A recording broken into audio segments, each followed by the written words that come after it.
En el año 711, un ejército de bereberes y árabes cruzó el estrecho de Gibraltar, con solo 7.000 hombres y en menos de 7 años conquistó casi toda la península ibérica.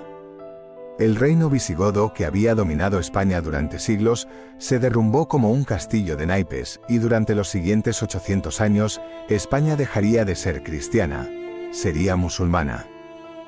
Sus ciudades brillarían más que París, Londres o Roma juntas, sus bibliotecas contendrían más libros que toda la Europa cristiana reunida.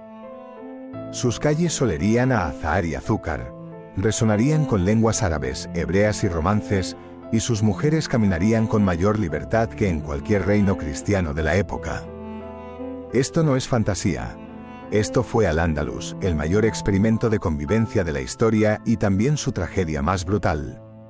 En el año 711 de nuestra era, un hombre llamado Tariq ibn Ziyad se encontraba en la cubierta de un barco de madera en la costa de lo que hoy es Ceuta, y miraba hacia el norte. Ante él, a apenas 14 kilómetros de distancia, se alzaba una montaña que los romanos habían llamado Calpe y que pronto recibiría su nombre eterno, Jabal Tariq, la montaña de Tariq, Gibraltar. Tariq no era un general. Era un bereber convertido al Islam, un antiguo esclavo liberado, de ojos claros y barba roja según algunos cronistas árabes. Mandaba a 7.000 hombres, casi todos bereberes como él, y a unos pocos cientos de árabes. No tenían máquinas de asedio ni una flota poderosa. Solo espadas, lanzas, escudos de cuero, camellos, y la absoluta certeza de que Alá les concedería la victoria o el paraíso. Al otro lado del estrecho se encontraba el reino visigodo, que llevaba 2 siglos pudriéndose por dentro. El rey Rodrigo había arrebatado el trono a los hijos del difunto Witiza mediante un golpe de estado que nadie había perdonado. Los nobles se odiaban entre sí, los obispos se excomulgaban unos a otros, y el pueblo pasaba hambre mientras los poderosos acumulaban tierras, esclavos y riquezas. España era un cadáver que aún respiraba. Entonces llegó la chispa. La leyenda cuenta que el conde Julián, gobernador visigodo de Ceuta, buscó vengarse del rey Rodrigo por haber violado o seducido a su hija Florinda, conocida como la Cava. Sea cierto o propaganda posterior, el hecho es que Julián abrió las puertas del norte de África a los musulmanes y les prestó sus barcos. El 8 de mayo del año 711, Tariq desembarcó en la playa que hoy lleva su nombre, al pie de la roca, según el cronista andalusí del siglo X, Ibn Hayyan. Cuando los soldados dudaron ante la imposibilidad de la empresa, Tariq ordenó quemar todas las naves. Un humo negro se elevó sobre la bahía de Algeciras, y el comandante habló con una voz que resonó entre las rocas. Hermanos, el mar está a vuestras espaldas y el enemigo está delante. Juro por Alá que no tenéis otra opción que la victoria o la muerte. 8 días después, el 28 de julio del año 711, los 2 ejércitos se encontraron a orillas del río Guadalete, cerca de la laguna de Janda. Rodrigo llegó con entre 25.000 y 40.000 hombres, según las fuentes, muchos de ellos nobles con armaduras doradas y caballos vestidos de seda. Tariq tenía menos de la mitad de ese número. La batalla duró 8 días. El primer día fue una carnicería equilibrada, pero en la mañana del octavo, los flancos visigodos, mandados por los hermanos y sobrinos de Witiza, abandonaron el campo de batalla. Traición o pacto previo, nadie lo sabrá jamás con certeza. El centro visigodo se derrumbó como una presa rota. Rodrigo desapareció. Algunos dicen que murió ahogado al intentar cruzar el Guadalete con su armadura dorada. Otros afirman que huyó disfrazado de mendigo, y terminó sus días como ermitaño en Portugal. Su corona de esmeraldas y su caballo blanco, Orelia, cayeron en manos musulmanas. En menos de un año, Toledo, la capital visigoda, cayó casi sin resistencia. Los habitantes judíos de la ciudad, perseguidos durante generaciones, abrieron sus puertas a los conquistadores y se vengaron de sus antiguos amos. Córdoba se rindió tras un breve asedio. Sevilla, Mérida, Zaragoza. Una a una, las grandes ciudades visigodas alzaron el estandarte verde del Islam. El ritmo fue tan asombroso que incluso los cronistas árabes lo compararon con un relámpago. En solo 3 años, desde el año 711 hasta el año 714, el 80% de la península estaba bajo control musulmán. Solo el norte montañoso permaneció, demasiado pobre y demasiado duro, en manos de pequeños grupos cristianos a los que nadie se molestó en perseguir. En el año 718, solo 7 años después del desembarco de Tarik, cayó el último bastión visigodo. Es importante señalar que Septimania, al otro lado de los Pirineos, también cayó en manos musulmanas. Un ejército andalusí cruzó los Pirineos y capturó Narbona. Durante un breve momento, el Islam estuvo peligrosamente cerca del reino franco. Entonces, un noble franco llamado Odón de Aquitania detuvo a los musulmanes en la batalla de Toulouse en el año 721. Por primera vez alguien dijo basta, pero esa es otra historia. Lo que importa es que, en solo 7 años, una península que había sido cristiana y romana durante 8 siglos se había vuelto musulmana y árabe. Y nadie, ni conquistadores ni conquistados, podía imaginar que el relámpago que había partido España en dos seguiría brillando durante otros 800 años. El telón se había alzado, Al-Ándalus acababa de nacer. En el año 718, Al-Ándalus era una provincia lejana del vasto califato omeya, que se extendía desde las fronteras de la India hasta el Atlántico.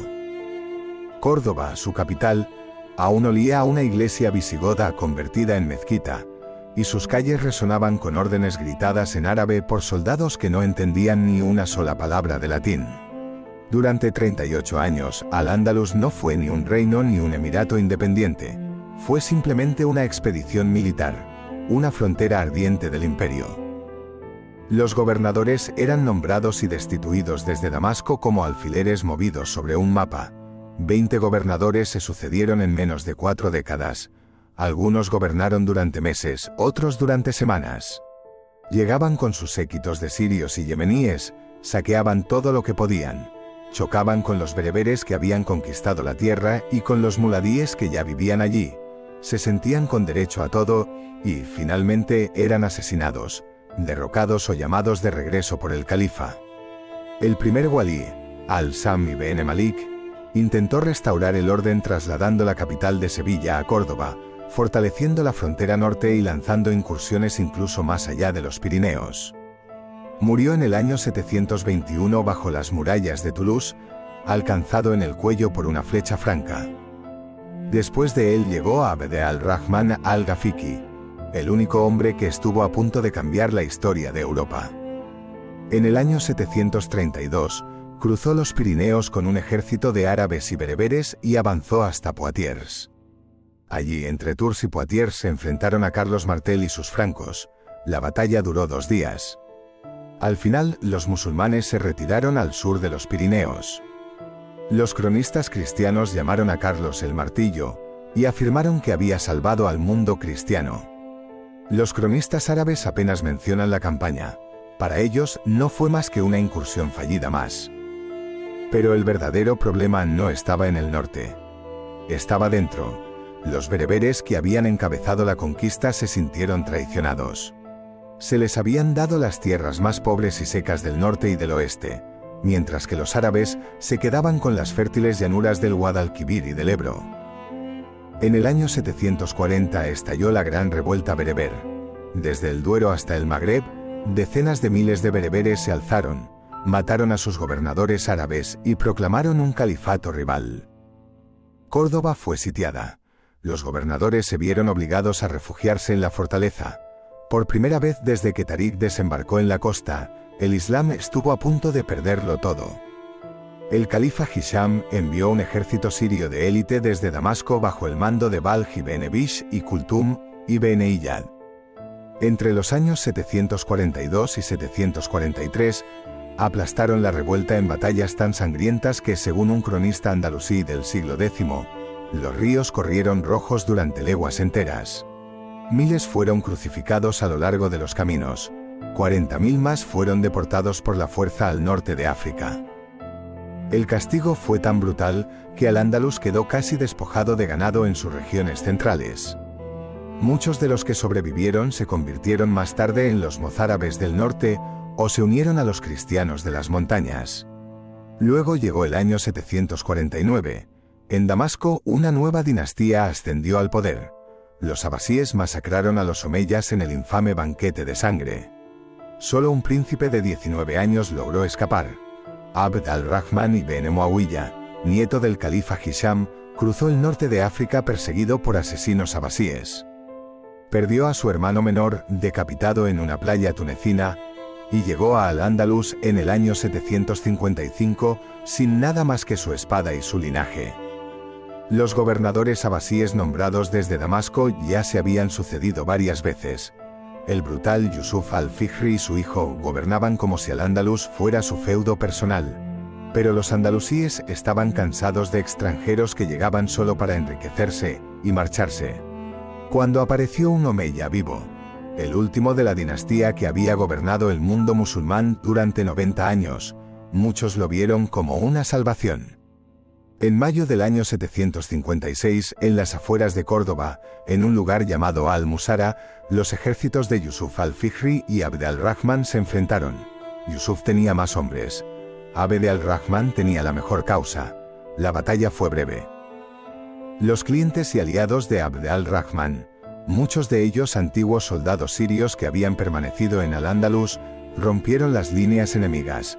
Yusuf huyó hacia Toledo y luego hacia el norte, donde años más tarde sería asesinado por sus propios seguidores. El 31 de mayo del año 756, Abd al-Rahman entró en Córdoba montado en un caballo blanco y vestido de verde, el color de los omeyas. No se proclamó califa. Eso habría sido demasiado audaz. Se declaró simplemente emir, un príncipe independiente. Al-Ándalus dejó de ser una provincia de Damasco. Se convirtió en un estado independiente, gobernado por la única dinastía que había sobrevivido a la masacre. Durante 38 años, el emirato dependiente había sido una mezcla caótica de gobernadores corruptos, rebeliones violentas e incursiones fallidas, pero también había plantado la semilla de algo mucho más grande. En mezquitas, mercados y en los corazones de los andalusíes, se hablaba del príncipe omeya que había cruzado el desierto para restaurar la dignidad perdida. El escenario estaba preparado. El halcón de Quraysh se disponía a alzar el vuelo. Córdoba, primavera del año 756.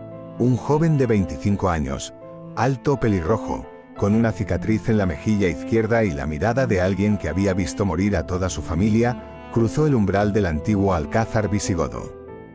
Vestía una túnica verde oscuro, un color prohibido a todos excepto a los descendientes del profeta. Su nombre era Abd al-Rahman ibn Muawiyah ibn Hisham ibn Abd al-Malik, y era un omeya vivo. 5 años antes había sido un príncipe exiliado, durmiendo en cuevas en las montañas del Atlas marroquí, perseguido por agentes abasíes que ofrecían 100 dinares de oro por su cabeza. Ahora era el gobernante de Al-Ándalus, pero nada le había sido concedido gratuitamente. Durante los primeros 10 años de su reinado, Abd al-Rahman no conoció un solo día de paz. En el sur, los yemeníes se alzaron, descendientes de los antiguos conquistadores árabes que habían odiado a los omeyas desde los días de Damasco.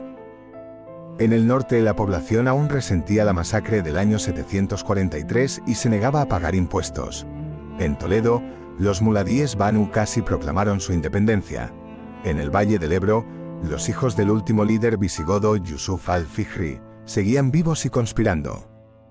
Entonces, en el año 777, llegó el movimiento más inesperado. Carlomagno, rey de los francos, ofreció a Abd al-Rahman una alianza para atacar conjuntamente a los abasíes. Abd al-Rahman se negó.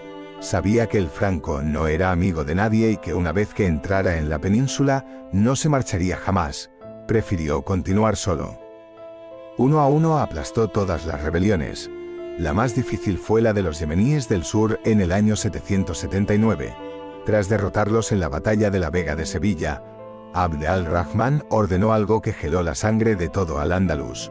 Mandó crucificar a sus líderes a lo largo del Guadalquivir y envió sus cabezas a la Meca y Medina, clavadas en lanzas, para que los abasíes vieran lo que les esperaba si alguna vez ponían un pie en su tierra. En Toledo, los Banu Amra se encerraron dentro de la ciudad durante meses. Cuando finalmente se rindieron, Abd al-Rahman entró, perdonó a la población y ordenó destruir las murallas para que nadie volviera a atreverse a desafiarlo desde allí. En el norte, los clanes bereberes de la frontera fueron sometidos mediante una combinación de fuerza y astucia. Abd al-Rahman les ofreció mejores tierras en el Valle del Duero a cambio de servir como tropas fronterizas contra los cristianos de Asturias. Así nació la Marca Superior, la primera línea defensiva permanente contra el norte. Pero Abd al-Rahman no era solo un guerrero. Era poeta, urbanista y, sobre todo, un superviviente que comprendía que el poder se construye sobre el miedo y la belleza. En Córdoba, todavía una ciudad de barro y ruinas visigodas, ordenó la construcción de la primera gran mezquita sobre la antigua Basílica de San Vicente. No era una mezquita cualquiera, era una declaración: aquí comienza una nueva Damasco.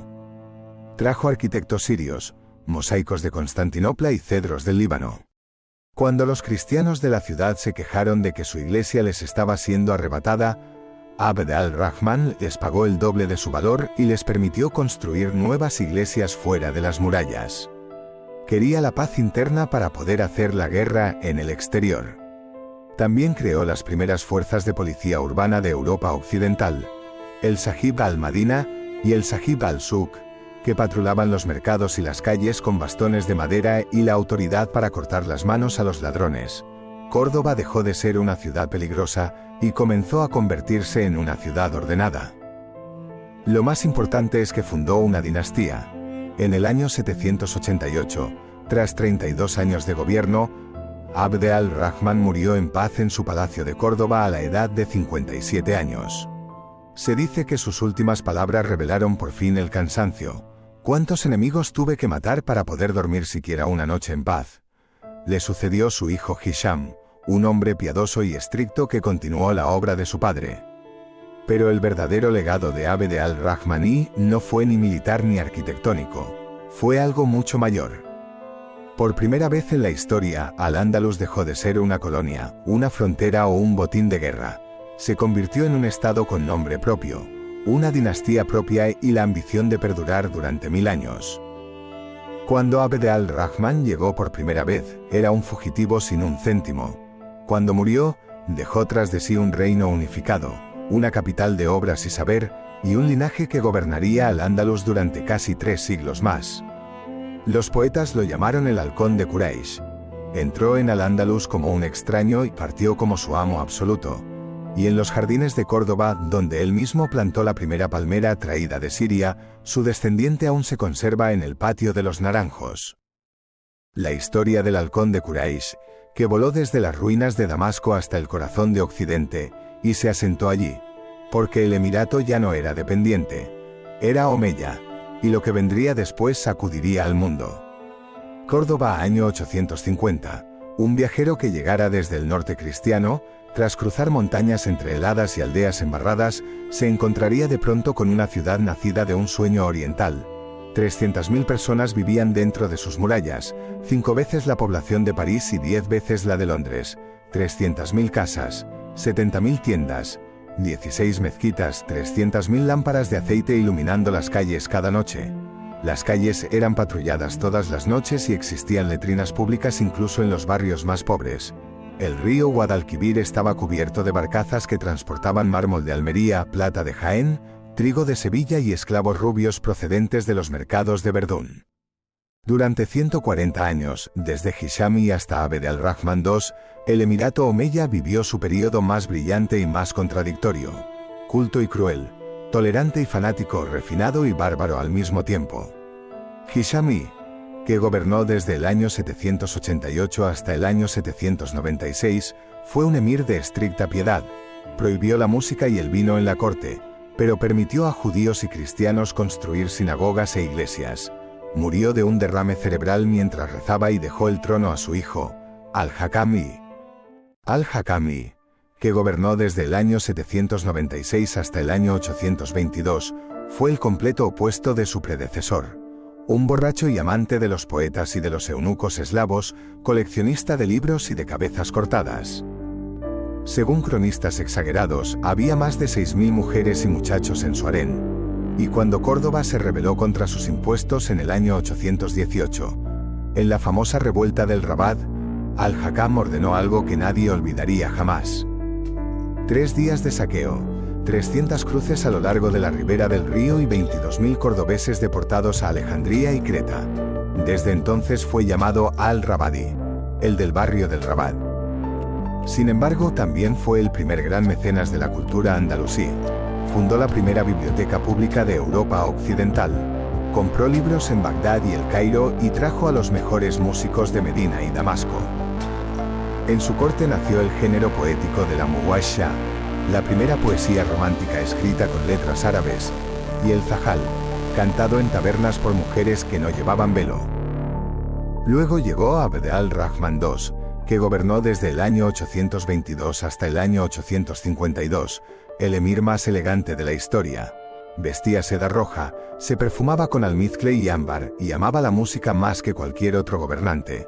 Su palacio en Madinat al-Zahra aún no había sido construido, pero ya soñaba con él. Trajo desde Medina a una cantante llamada Kalam, cuya voz se decía hacía llorar incluso a los camellos. Según el poeta Ibn Abd Rabi, Abd al-Rahman II introdujo en Al-Ándalus la moda de llorar por los camellos. Eunucos eslavos, conocidos como los Sakaliba, jóvenes rubios comprados en Verdún y castrados en Al-Ándalus, servían en el palacio. Algunos llegaron a convertirse en generales y visires. El más famoso fue Muhammad ibn Abd al-Karim al-Ikeleimi, que terminó gobernando la frontera de Zaragoza. Pero esta fue también la época de los mártires voluntarios de Córdoba. Entre los años 850 y 859, 48 cristianos, en su mayoría hijos de matrimonios mixtos, entraron en la mezquita para insultar públicamente al profeta. Querían morir como mártires, después de ver a sus hermanos convertirse al Islam por moda o por interés personal. Los jueces musulmanes intentaron declararlos locos para salvarles la vida, pero ellos persistieron. Uno a uno fueron decapitados. El emir Muhammad I, nieto del gobernante anterior, cerró las iglesias recién construidas y prohibió las ejecuciones públicas para que el escándalo no se repitiera. Mientras tanto, en el norte, los cristianos comenzaron a organizarse.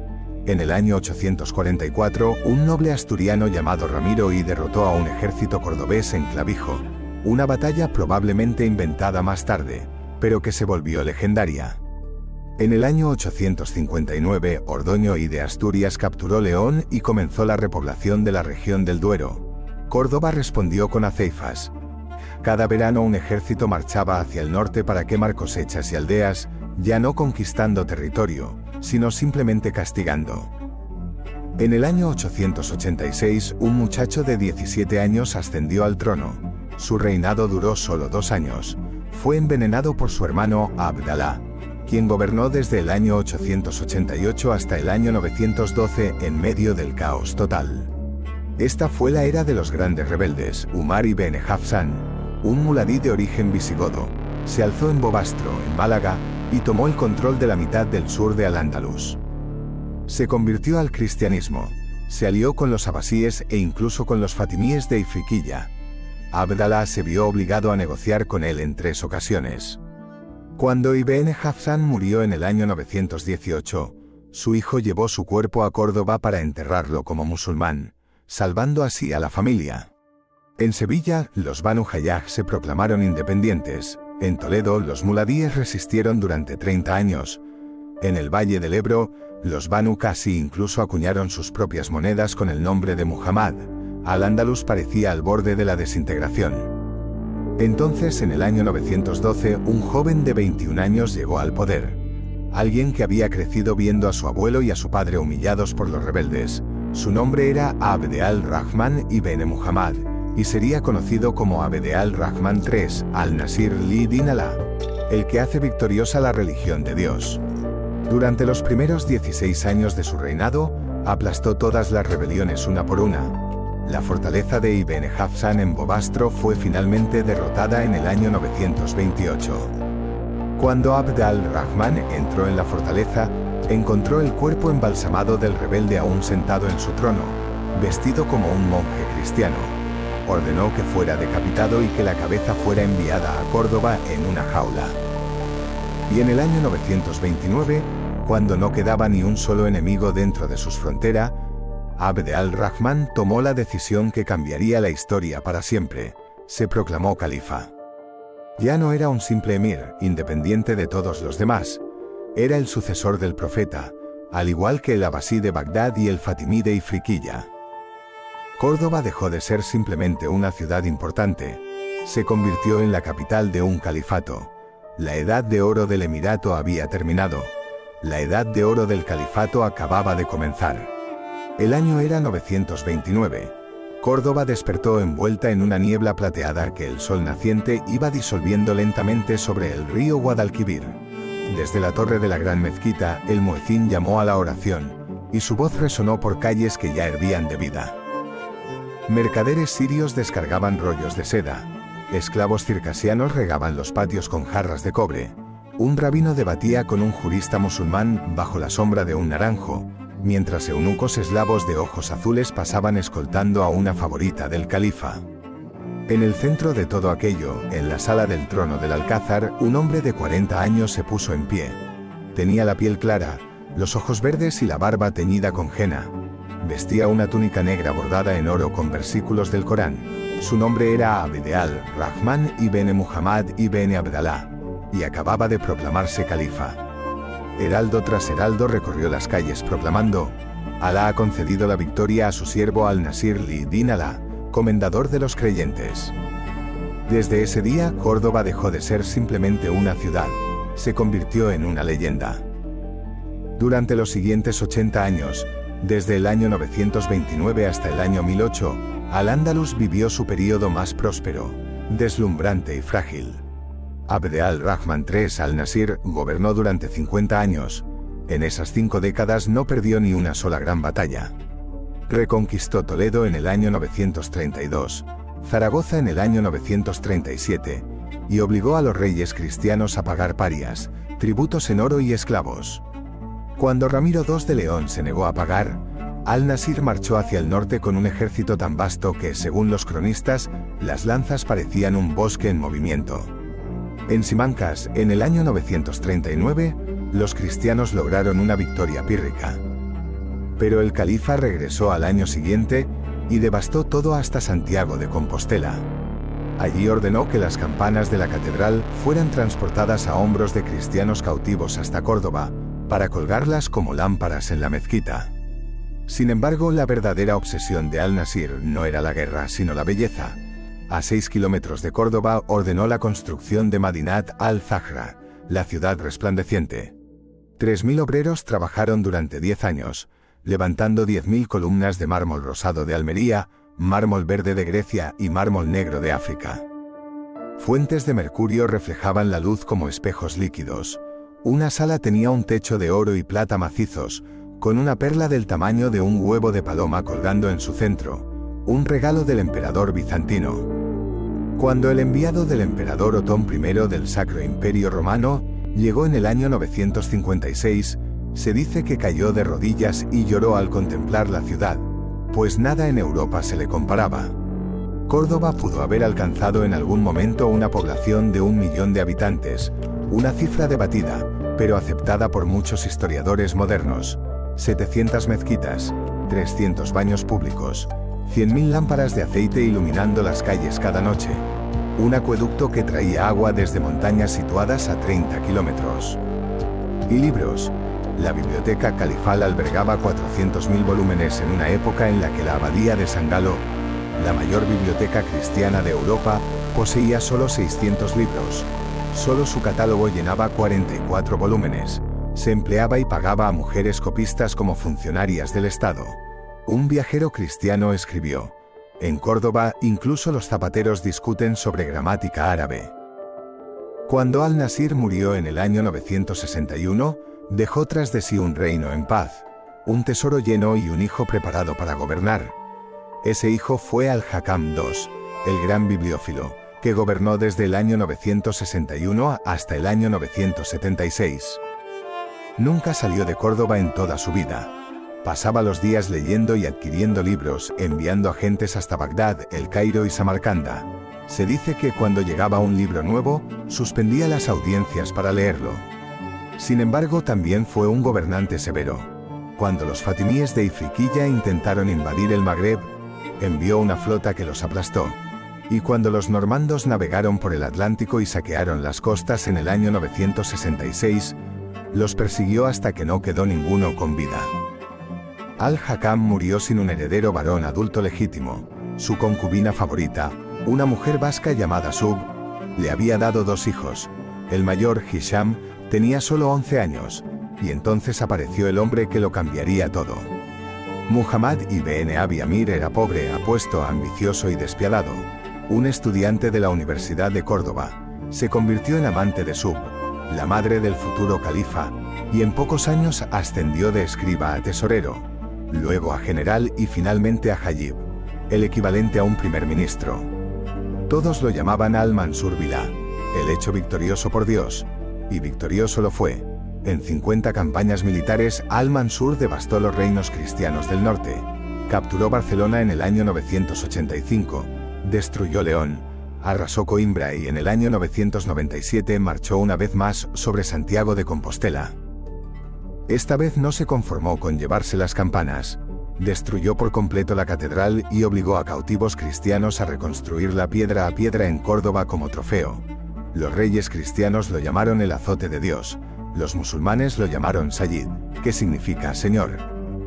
Construyó para sí una nueva ciudad palaciega, Madinat al-Zahira, destinada a eclipsar a Madinat al-Zahra. Pero Al-Mansur murió en el año 1000, ya fuera en el campo de batalla de Calatañazor o a causa de una enfermedad en Medinaceli, según versiones distintas. Fue enterrado con polvo de todas sus campañas cosido en el bolsillo de su túnica. Con él murió la última gran edad de oro del califato. Su hijo Abd al-Malik continuó su obra durante algunos años, pero ya era demasiado tarde. El ejército estaba lleno de mercenarios bereberes que odiaban a la población andalusí. Los esclavos palaciegos eslavos conspiraban. Los herederos omeyas legítimos esperaban su momento. 6 años después de la muerte de Al-Mansur, Córdoba se alzó contra su nieto. Durante 3 días las multitudes saquearon Madinat al-Zahra. Las perlas de la sala del trono fueron pisoteadas en el barro. La ciudad antaño resplandeciente quedó reducida a ruinas que aún hoy pueden visitarse. El califato, joya del mundo, se derrumbó como un castillo de naipes. La edad de oro había durado exactamente 80 años, y comenzó el apocalipsis andalusí. Córdoba, año 1009. El aire olía a humo y a sangre vieja. Las calles que 10 años antes habían sido iluminadas por 100.000 lámparas yacían ahora oscuras y cubiertas de cadáveres. En la plaza del Alcázar, la cabeza del último califa legítimo, Hisham II, colgaba empalada en una pica. Tenía 27 años y llevaba 4 días muerto. Lo que comenzó como una disputa por el trono, se convirtió en una guerra de todos contra todos. Una guerra que duraría 23 años y dejaría al Andalus en ruinas. Todo empezó cuando los grandes clanes de Córdoba, cansados de los hijos de Al-Mansur, se rebelaron. El 23 de febrero del año 1009, una turba asaltó el palacio y sacó al joven califa Hisham II de su lecho. Lo obligaron a abdicar e instalaron en su lugar a un primo lejano, Muhammad II al-Mahdi. Fue el primer califa que no mandó nada. Era una marioneta. Los bereberes, que habían sido las tropas de choque de Al-Mansur, vieron su oportunidad y apoyaron a otro pretendiente omeya. Los esclavos palaciegos eslavos respaldaron a un tercero. Los andalusíes nativos, árabes antiguos y muladíes se dividieron entre todos los bandos. En solo 3 años hubo 5 califas distintos, todos con el mismo nombre omeya, todos asesinados o depuestos. Muhammad II al-Mahdi duró 2 años. Fue derrocado por un hombre llamado Suleiman al-Mustein, que entró en Córdoba en el año 1011 con 10.000 jinetes magrebíes. Durante 3 días la ciudad fue saqueada sin piedad. Las mujeres de los palacios fueron violadas sobre las mismas alfombras donde antes se habían tocado laúdes. Madinat al-Zahra, ya herida, recibió el golpe de gracia. Fue quemada viva. Aún hoy se encuentran entre sus ruinas fragmentos de mármol fundidos por el calor. Suleiman gobernó durante 5 años. En el año 1015 el pueblo de Córdoba, encabezado por un nuevo pretendiente llamado Abd al-Rahman IV, lo derrotó y lo decapitó. Su cabeza fue paseada por las calles dentro de una jaula de hierro. Y así continuó todo. Entre los años 1009 y 1031, Al-Ándalus tuvo 12 califas. La mayoría gobernó apenas unos meses. Algunos eran niños, otros ancianos sacados de prisión. Uno era un esclavo negro comprado para la ocasión. Los palacios se convirtieron en mataderos. Los eunucos cambiaban de amo cada semana. Las concubinas más hermosas, reinas ayer, eran vendidas en los mercados de esclavos al día siguiente. Mientras Córdoba se desangraba, el resto de la tierra se fragmentaba. En cada gran ciudad surgió un reino independiente. Las taifas, en Zaragoza los Banu Hud de origen yemení se proclamaron reyes. En Toledo los Banu Dilnun, bereberes, hicieron lo mismo. En Sevilla los abadíes, árabes de sangre pura, convirtieron la antigua capital del Guadalquivir en una corte de poetas y asesinos. En Granada los ciríes, bereberes del norte de África, levantaron la Alhambra sobre la Colina Roja. En Badajoz los aftasíes. En Valencia los amiríes. En Almería los sumadíes. En Málaga los jamudíes, que incluso se proclamaron califas alegando sangre omeya. En total, más de 30 taifas, grandes y pequeñas, ricas y pobres, árabes y eslavas, que se odiaban entre sí. Y todas temían al único poder que quedaba al norte, los reinos cristianos, porque mientras los musulmanes se degollaban unos a otros, los cristianos avanzaban. Alfonso V de León capturó Viseu. Sancho III el Mayor de Navarra fue coronado emperador de toda España y dominó Castilla. Bermudo III de León murió en batalla contra los navarros. Los condes de Barcelona comenzaron a extraer tributos de las taifas catalanas. En Córdoba, la antigua capital del califato, no quedaba nadie que pudiera llamarse realmente califa. El último, Hisham III, fue depuesto en el año 1031. Los principales ciudadanos de la ciudad se reunieron en la gran mezquita y tomaron una decisión histórica. Basta de omeyas. Basta de califas. Córdoba se convertiría en una república, gobernada por sus propios ciudadanos. Fue la primera y única república islámica de la historia. Duró exactamente 2 años. En el año 1033, los sevillanos bajo al-Mutadid, el más despiadado y astuto de los reyes de Taifa, entraron en Córdoba, la saquearon por última vez y la redujeron a una ciudad secundaria. La gran mezquita permaneció cerrada durante meses. El Guadalquivir se llenó de cadáveres que flotaban hacia el mar. Cuando el polvo se asentó, el califato que había sido la maravilla del mundo ya no existía. En su lugar quedaron 30 pequeños reinos, ricos, cultos y débiles. Reinos que pagaban tributo a los cristianos para evitar ataques, reinos que guerreaban entre sí por aldeas o por poetas famosos, reinos que construían palacios de ensueño mientras sus fronteras se desmoronaban. Los cronistas llamaron a estos años fitna, discordia, el tiempo en que los musulmanes de Al-Ándalus perdieron la cabeza y, con ella, el paraíso que habían construido. En solo 23 años, el estado más poderoso de Europa occidental se había destruido a sí mismo. Y en las montañas del norte, un rey astur leonés llamado Alfonso VI sonreía, porque la reconquista ya no era un sueño, sino solo una cuestión de tiempo. En Zaragoza, el rey Al-Muqtadir construyó la Aljafería, un palacio que aún hoy parece un sueño hecho de mármol y yeso. En Granada, los ciríes comenzaron a levantar el recinto de la Alhambra en la colina de la Sabica. En Almería, el puerto más rico del Mediterráneo, llegaban barcos desde Alejandría, Constantinopla y Sicilia, cargados de especias, esclavos y libros. En Valencia, el visir Ibn Yahaf gobernaba en nombre de un rey loco encerrado en una torre. Y en todas partes había poesía. Poetas que eran generales, visires, mendigos o reyes. Poetas que se enamoraban de muchachos o de princesas, que se insultaban unos a otros en versos que hoy se estudian en las universidades.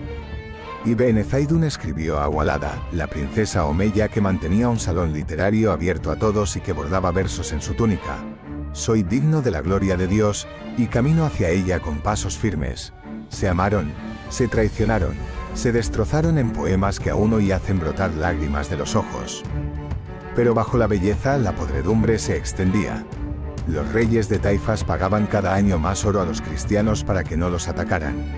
Alfonso VI de León y Castilla, un hombre duro y perspicaz, los llamaba mis reyes moros y cobraba tributo de ellos, lo que le permitió construir la Catedral de Santiago y casar a sus hijas con los reyes de Francia e Inglaterra. En el año 1085, Alfonso VI decidió que había esperado lo suficiente. Asedió Toledo. Toledo era la antigua capital de los visigodos, la ciudad sagrada de los cristianos. El rey Al-Qadir, aterrorizado, suplicó ayuda a los demás reyes musulmanes. Nadie acudió. Sevilla, Zaragoza, Granada, Badajoz. Todos miraron hacia otro lado. El 25 de mayo de 1085 Toledo abrió sus puertas. Alfonso VI entró a caballo, montado en un corcel blanco, y se sentó en el trono de los reyes visigodos. Ese fue el día en que Al-Ándalus comprendió que estaba desnudo. Los sabios islámicos clamaron en las mezquitas: «Este es el castigo de Alá por nuestros pecados y nuestras divisiones».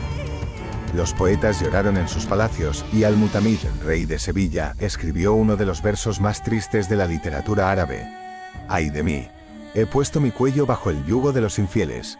Por miedo a la muerte cambié la gloria por la humillación». En ese momento, un grupo de sabios y notables islámicos cruzó el estrecho y entró en Marruecos.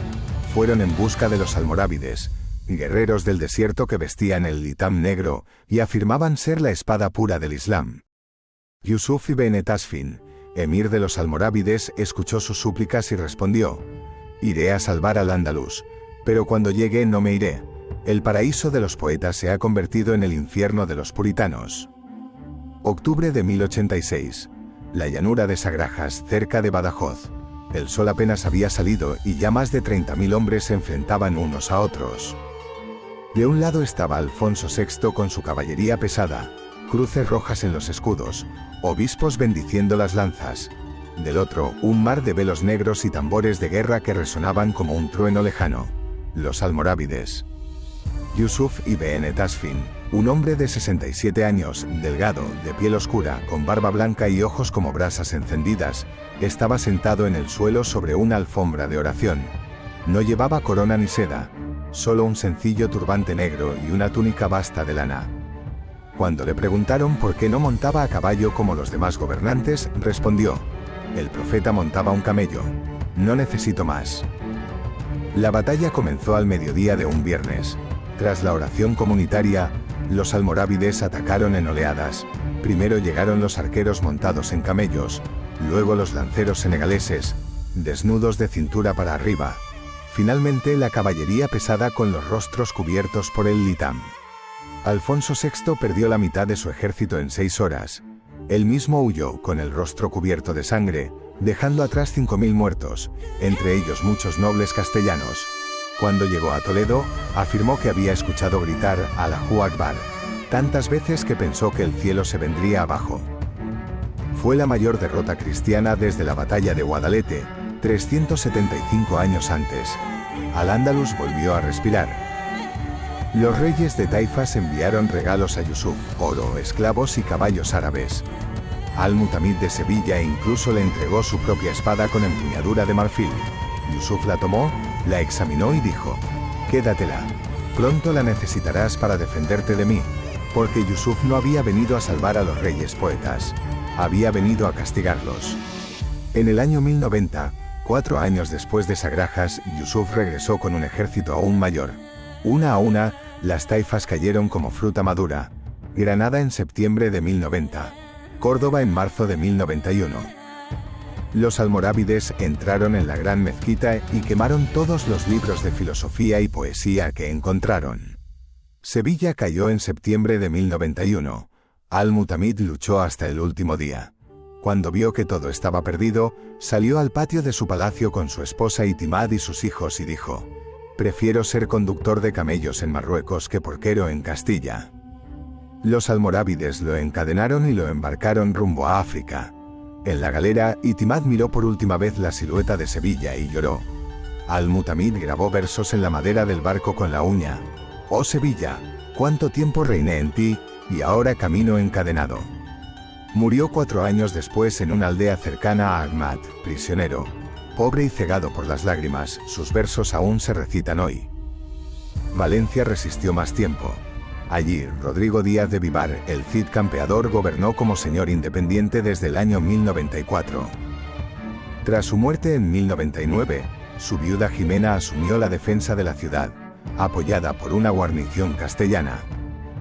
Los almorávides mantuvieron la presión durante años y finalmente capturaron Valencia en el año 1102. Las leyendas afirman que el Cid fue hecho montar sobre Babieca para infundir terror, pero en realidad, aunque su cuerpo había sido embalsamado, nunca fue usado en combate.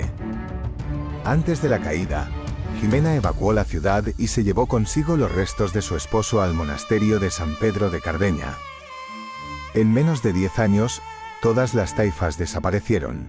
Al-Ándalus volvió a convertirse en un estado unificado, pero ya no era una tierra de poetas perfumados, se había convertido en un imperio militar del desierto.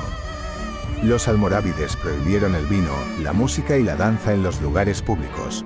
Quemaron los libros de Al-Ghazali, alegando que hablaba demasiado del amor. Obligaron a las mujeres a cubrirse con velos completos. Judíos y cristianos, que antes habían estado protegidos, fueron sometidos ahora a impuestos más pesados. Los andalusíes, que se sentían culturalmente superiores a los africanos, se burlaban de ellos en privado, llamándolos los apestosos y conductores de camellos. Yusuf ibn Tasfin murió tras vivir casi 100 años, habiendo pasado gran parte de su vida en oración. Le sucedieron sus hijos y nietos, pero el imperio comenzó a fracturarse casi de inmediato. En el norte, los cristianos recuperaron fuerzas. Alfonso I, el batallador de Aragón, capturó Zaragoza en el año 1118 tras un asedio brutal. Los almorávides comenzaron a perder batalla tras batalla. En el año 1144, una revuelta popular en la propia Córdoba proclamó a un nuevo líder. Ibn Mardanis, el rey lobo de Murcia, aliado de los cristianos. Y en las montañas del Atlas, otro movimiento aún más fanático observaba y esperaba. Los almohades, que proclamaban la unidad absoluta de Dios, dirigidos por un hombre que afirmaba haber visto al profeta en un sueño.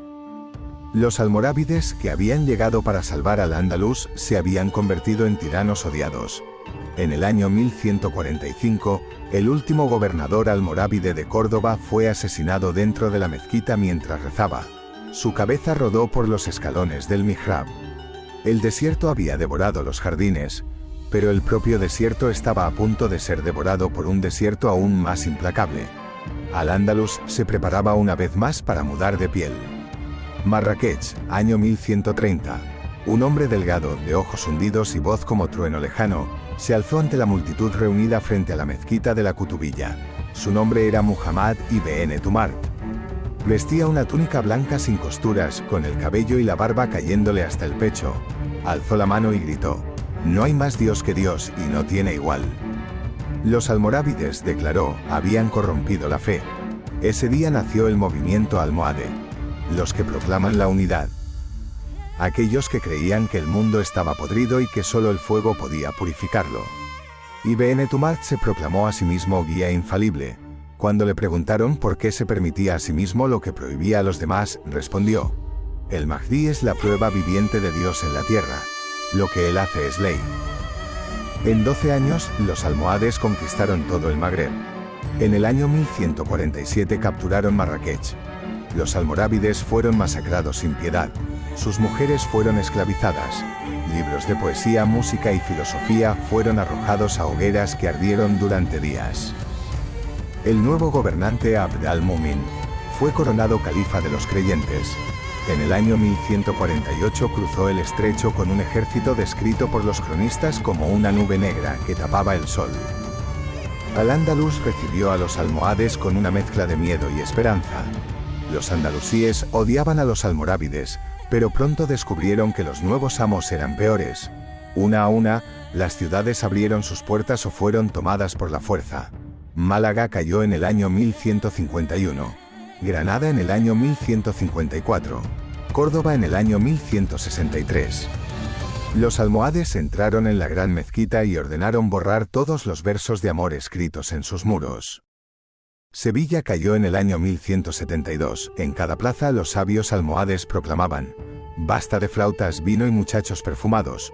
Volved al Corán o morid». Judíos y cristianos que se negaron a convertirse fueron expulsados o asesinados.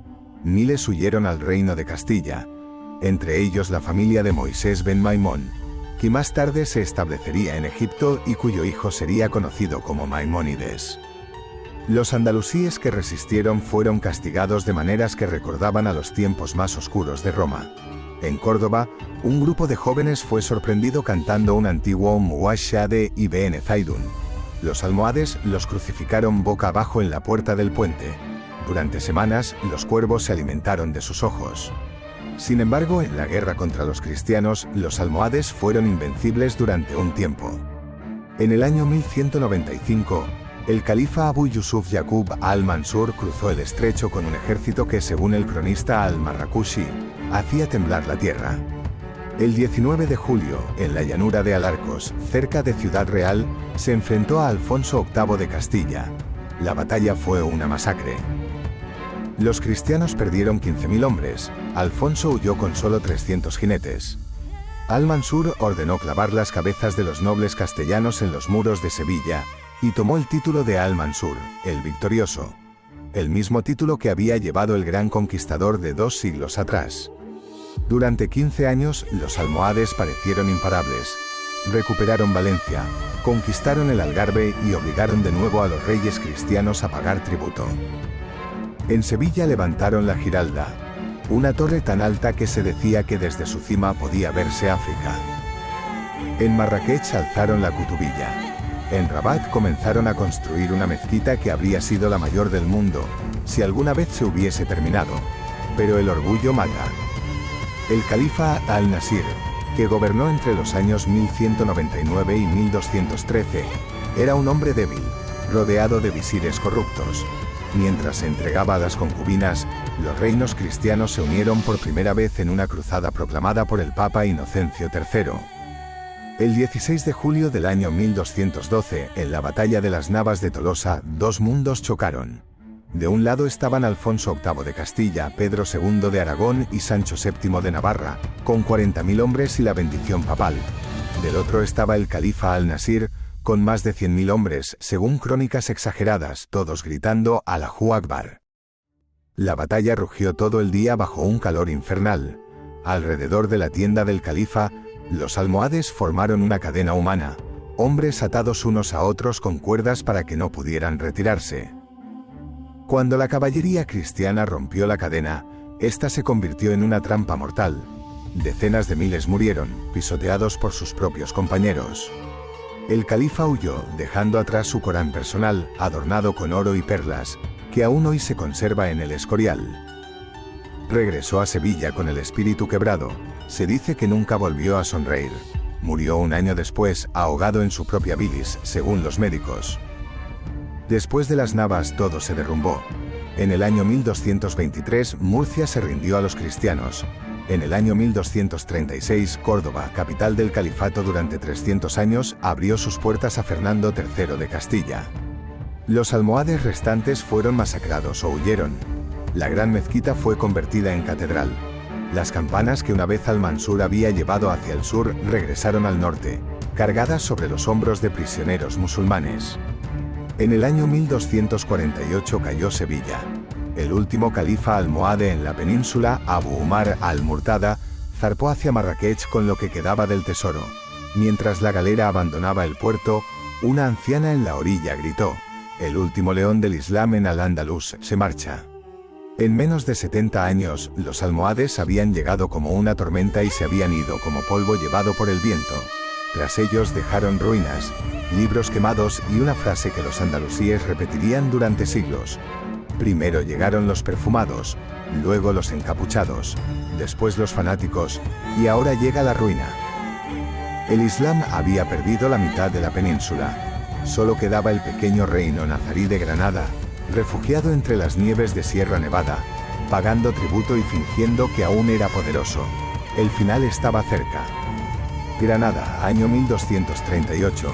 Un hombre de 24 años, con barba negra y ojos como brasas encendidas, asciende la colina roja de la Sabica y contempla la ciudad a sus pies. Su nombre es Muhammad ibn Yusuf ibn Nasser, pero la gente ya lo llama Ibn al-Ahmar, el hijo del rojo, ya sea por el color de su barba o por la sangre que derramó para llegar hasta allí. Había tomado Granada con apenas 300 jinetes tras el colapso de los almohades. Los notables de la ciudad le abrieron las puertas y le juraron lealtad. Él, astuto y prudente, besó el suelo y dijo: «No soy un rey, soy solo el primero entre los siervos de Dios». Así fundó la dinastía nazarí, la última dinastía musulmana de la península ibérica. Durante 260 años, 23 sultanes nazaríes gobernarían un reino que se hacía más pequeño, más bello y más condenado con cada generación. El secreto de su supervivencia era simple: pagar, engañar y construir belleza para que nadie se atreviera a destruirla. Desde el primer día, Muhammad I ibn al-Ahmar se arrodilló ante Fernando III de Castilla y se convirtió en su vasallo. Entregó Jaén, prometió 100.000 maravedíes al año y envió caballería musulmana a luchar contra otros musulmanes. A cambio, los cristianos permitieron que Granada viviera. Y mientras pagaba, construía. Al principio, la Alhambra no era un palacio, era una fortaleza. Pero sus hijos y nietos la transformaron en el sueño de piedra más hermoso jamás creado. Patios llenos de arrayanes donde el agua canta. Salas de estalactitas que parecen un cielo invertido. Versículos del Corán que serpentean por los muros como hiedra dorada. En el siglo XIV, Yusuf I ordenó grabar en la Fuente de los Leones la inscripción: «Bendita sea la mano que talló estas columnas y estos leones, pues en ellos se hace visible la gloria de un reino que aún respira». Durante 2 siglos, Granada vivió una segunda edad de oro, más pequeña pero más intensa. Mercaderes de Venecia y Génova llegaban al puerto de Málaga cargados de telas y especias. Judíos conversos y moriscos cultivaban la seda en la Vega, la llanura más fértil de Europa. Poetas como Ibn al-Yatib e Ibn Samrak escribieron versos que todavía hoy pueden leerse en los muros de la Alhambra. Músicos tocaban en los jardines del Generalife mientras princesas danzaban descalzas sobre alfombras damascenas. Pero cada año el reino se encogía. En el año 1482, un matrimonio cambió la historia. Isabel de Castilla y Fernando de Aragón unieron sus coronas. Ya no había divisiones entre Castilla y Aragón. No quedaba nadie que pudiera oponerse a ellos. Los reyes católicos miraron hacia Granada y dijeron: «Ha llegado el momento». El 10 de abril de 1483, el ejército cristiano cruzó la frontera. 100.000 hombres, cañones de bronce fundidos en Flandes, miles de caballeros con armaduras relucientes. Granada apenas contaba con 50.000 habitantes y 15.000 defensores. La guerra duró 10 años, 10 años de asedios, traiciones y hambre. Boabdil, el último sultán, era un hombre atrapado en una tormenta. Tenía 23 años cuando comenzó la guerra y 33 cuando terminó. Su padre Muley Hacen, su tío el Zagal y sus aliados luchaban por el trono mientras los cristianos avanzaban. Boabdil fue capturado en Lucena en el año 1483. Los reyes católicos lo liberaron con una sola condición: que luchara contra su propio tío. Se convirtió en un rey títere de los cristianos en su propio reino. Una a una, las ciudades cayeron. Málaga en 1487, sus habitantes vendidos como esclavos o quemados vivos. Baza, Almería, Guadix, solo Granada resistía. El 2 de enero de 1492, Boabdil abandonó la Alhambra por la Puerta de los 7 Suelos, acompañado por su madre Aisha, su esposa Moreima y su hijo pequeño. Los reyes católicos lo esperaban en la llanura. Con manos temblorosas entregó las llaves de la ciudad. La leyenda cuenta que al subir el puerto de montaña hoy llamado el Suspiro del Moro, Boabdil se volvió para mirar Granada por última vez y rompió a llorar. A su lado estaba su madre Aisha, la sultana indomable, que lo reprendió: «No llores como mujer lo que no supiste defender como hombre». La Alhambra quedó vacía. Las fuentes seguían cantando, pero nadie las escuchaba. Los judíos fueron expulsados. Meses después, los mudéjares, como se llamó a los musulmanes que permanecieron, fueron obligados a convertirse o a exiliarse en el año 1502. Muchos partieron hacia el norte de África. Otros se quedaron y se convirtieron en moriscos, falsos cristianos que ocultaban el Corán bajo la tierra. El 2 de enero de 1492, a las 11 de la mañana, el estandarte de Castilla y Aragón se alzó sobre la Torre de la Vigilancia. Un heraldo gritó: «Granada pertenece a los reyes católicos, Santiago y cierra España».